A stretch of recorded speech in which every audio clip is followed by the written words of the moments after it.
few years ago, I was asked to come back to Wales to do something in the Cytun tent of the National Eisteddfod. That's the tent of worship and sharing between Christians.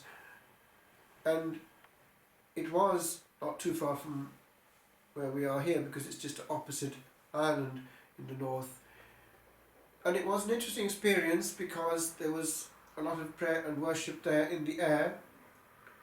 Great beauty in song and authenticity of praise. But I did notice one thing. When it came to a visual expression of a part of the gospel that somebody else had put on, there was this interesting interpretation. It was the very gospel that we have now. What they had managed to do was they had made of it, in this bit of theatrical performance of the gospel, essentially a very human act. It boiled down to the fact that the action of the Lord was that of calling forth by His power and grace generosity on the part of those who were there. So this little boy had an influence on the others, who also produced what they had, and it was enough to go around, but it was a complete misunderstanding of the gospel. And I thought to myself, that actually says a lot. Some years ago, a famous American evangelical preacher came out with this: the church in which the greatest number of miracles happens is actually the Roman Catholic Church. And it is to be understood easily from the fact that they are always handling the miraculous. They do have all the time something of a divine nature going on in their worship. And he was referring to the belief in transubstantiation, and he was aware that that was something which put Catholics very close to God in the way they handled worship, because God was actually the one who was in their worship active. Very different from the Protestant equation, where one has to create oneself an atmosphere. Now, what I thought to myself was, this actually says it all. In the 1980s, I was involved with the charismatic renewal in France, and I did notice there that this type of miracle was quite normal for them. And I thought to myself also, it's because they are taking God very seriously and at His word. It was a perpetual miracle of providence. Things would happen all the time, and miracles were happening a lot. And this was one which would happen when it need happen. Again, it's because we believe. I've had here on retreat more than once a sister who was involved with the down and outs in Spanish Harlem, and she also saw happening in her hands and in her stock this very miracle going on before her eyes, and she was testing it, and it was a miracle. It only stopped when the last was fed. It was simultaneous creation, it was multiplication of food. And so we believe, and we don't need to in any way add our own interpretation to make it more soft and digestible.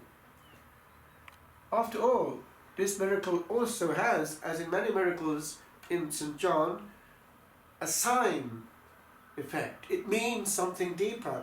And in this same Gospel of St. John, in the 6th chapter, we have precisely a deeper meaning coming out. The bread of life.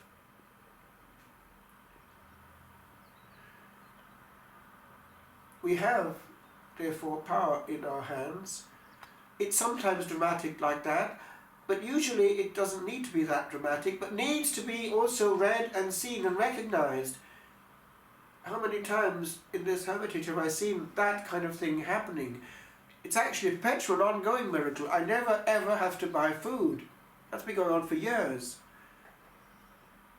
But also, when it comes to having to pay for things, I've noticed how the right sum arrives at the right time out of nowhere.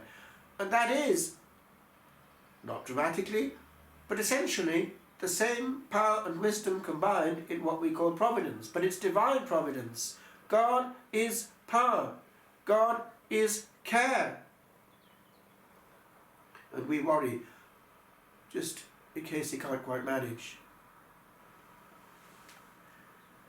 The reading from the Acts of the Apostles today is important. I remember in the mid-90s, I was involved for a while in what I thought would be a very good beginning. It was in the far west of Ireland. There was a small foundation happening there of a contemplative nature. And I was asked to write an article for the magazine that goes around the clergy in Ireland. And I did. And I did what actually our prior in France had done years ago when he had to answer a difficult letter. In his case, it was the letter of a mother who was distressed because her daughter was going into a very strict form of monastic life. He simply answered with the heart of a priest, but also that of supreme wisdom, appealing to this verse which we have in today's reading. It's Gamaliel.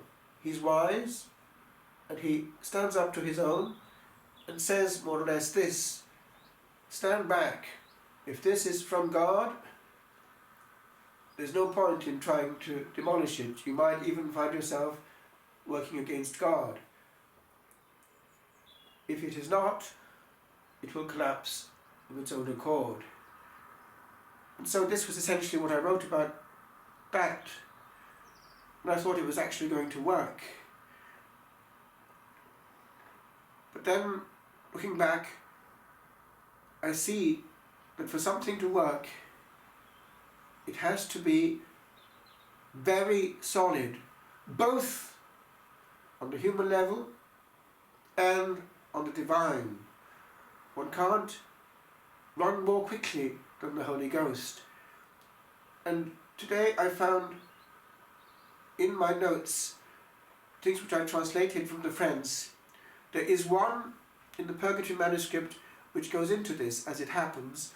It's when the nun in Purgatory answers the other one, who eventually becomes Superior General, with regard to discernment. It's this: there is one key way of discerning if an inspiration is coming from God, or if a movement is divine in origin. It's this: is the person involved completely balanced in head and mind?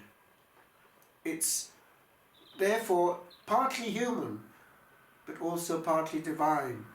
But the human has to be there if the divine is to work. One without the other is not solid.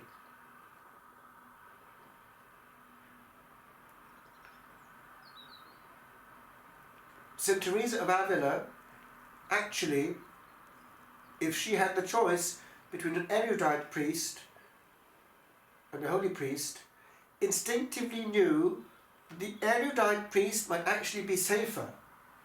That's another question. The reason, of course, is that the erudite priest knows all the aspects of the question, and it's not always enough to be oneself fervent, or needs complete balance. That applies also to academic discussion. The priest who knows all the aspects of the equation doesn't easily pronounce. He's more prudent than the one who is perhaps very keen on something but doesn't see all the elements. That applies to lay people too. There's an old saying, isn't there? A little learning is a very dangerous thing. And so when it comes to the work of souls, preaching, guiding, and retreat work, this paragraph which I came across and translated is a help, because it shows what has to happen. It has to be a complete symbiosis between the divine activity and the human capacity. One without the other is halting. Preachers and directors, said the soul in purgatory to the other one who was trying to help her to get out of there, do good to souls only in proportion to their union with Jesus. That is, to their spirit of prayer and to their vigilance in keeping their interior calm.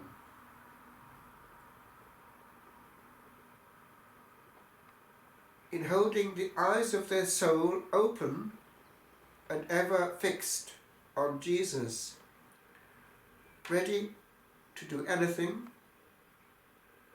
to sacrifice anything for the salvation of those committed to their care. There was one very holy nun,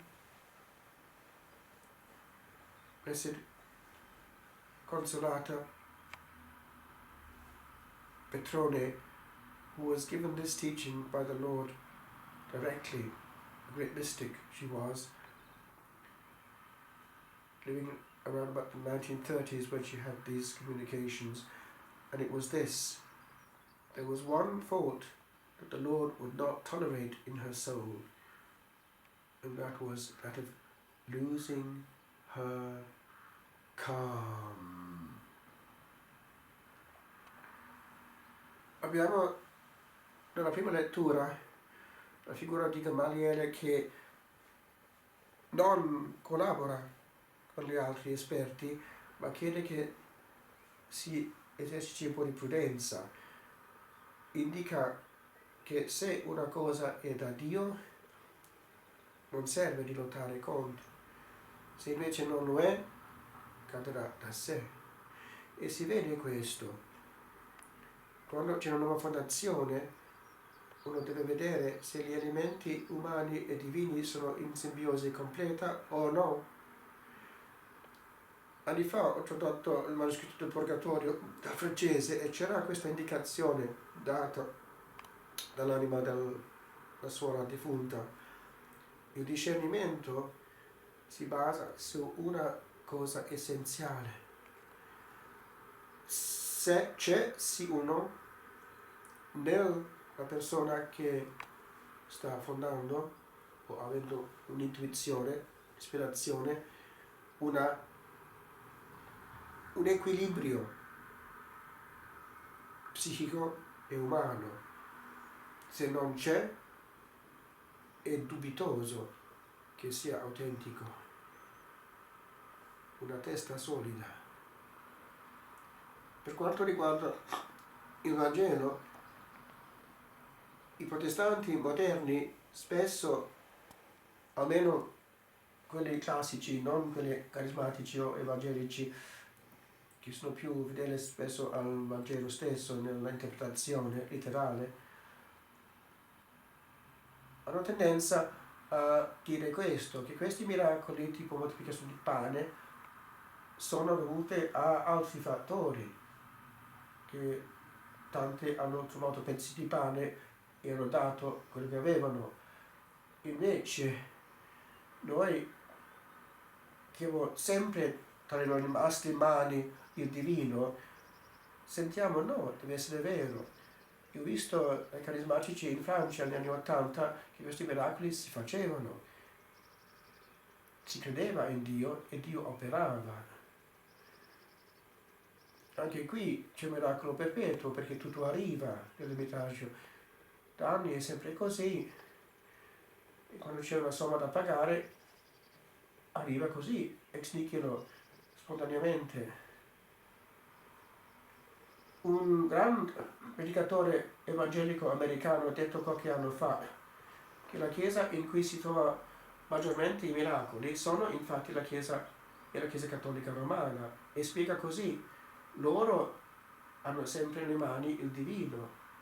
Parlava del questo miracolo dell'Eucaristia, come almeno per noi, un miracolo quotidiano, e vedeva che noi crediamo in Dio e Dio opera in misura della fede. Dobbiamo anche avere noi il rischio di non dubitare. Il problema nostro è questo: crediamo senza credere davvero, perché facciamo la nostra parte di ansia, come non si fosse sufficiente Dio per manipolare le forze dell'universo che Lui stesso ha creato. Dai cieli un grido risuono, alleluia, Cristo Signore trionfò, alleluia, alleluia, alleluia,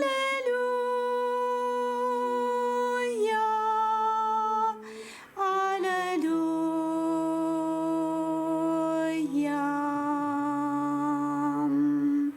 Morte di croce li patì,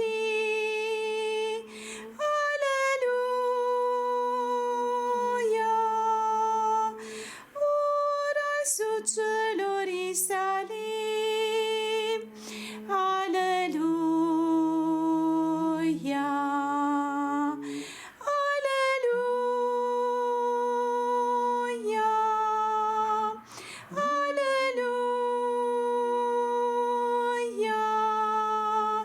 alleluia.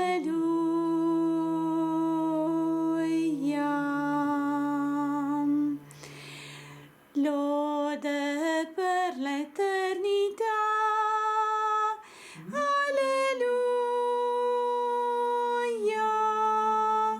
alla Santa Trinità,